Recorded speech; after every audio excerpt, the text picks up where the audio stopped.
Assalamualaikum warahmatullahi wabarakatuh. Perkenalkan, nama saya Nona Novianti Sapang.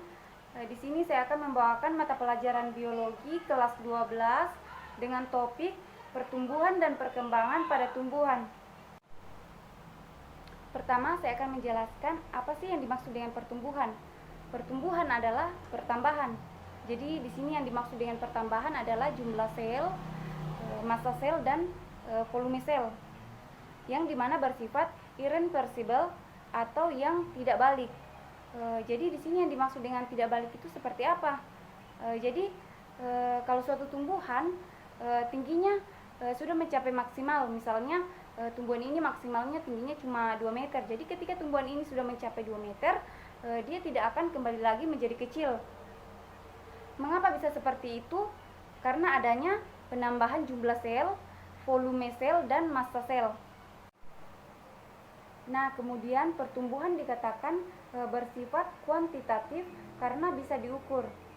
Kemudian, selain pertumbuhan, pasti ada perkembangan.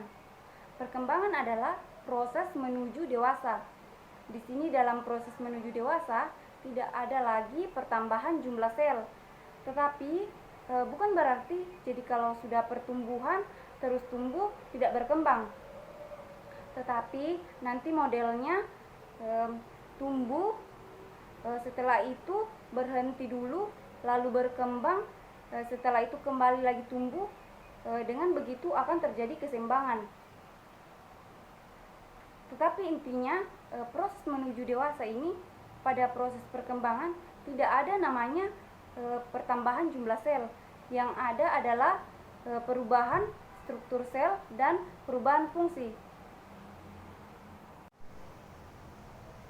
Jadi kalau pada tumbuhan, pada saat sel-selnya bersifat meristematik, dinding selnya belum terbentuk, masih dikatakan lumela tengah, dindingnya masih tipis.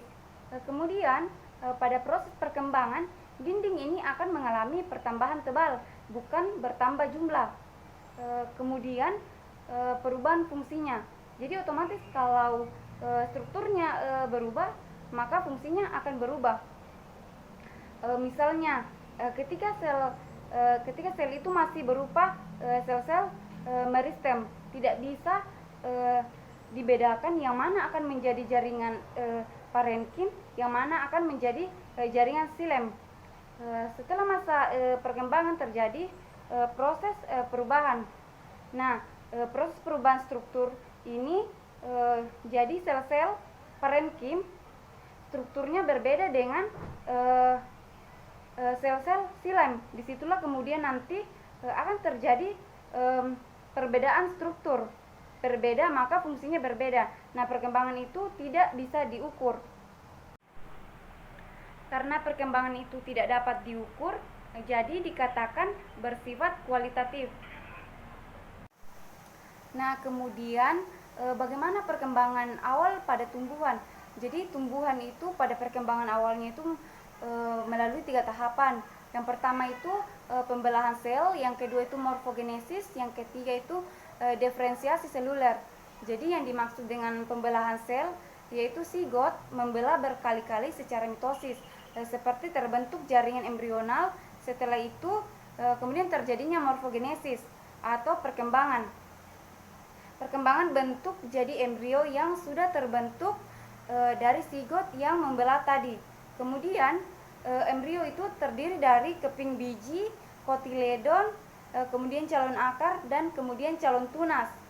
Nah, di sini pada morfogenesis itu nanti kemudian terjadi pembentukan yang mana akan menjadi akar, dan yang mana akan menjadi daun, dan yang mana akan menjadi batang. Itu namanya morfogenesis. Berikutnya diferensiasi seluler. Jadi di sini itu terjadi proses pembentukan bermacam-macam jaringan, sehingga nantinya tumbuhan itu dewasa, sudah terbentuk organ dan jaringan yang bisa dipakai pada saat dewasa.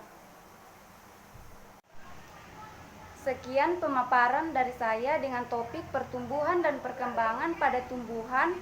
Terima kasih dan Assalamualaikum warahmatullahi wabarakatuh.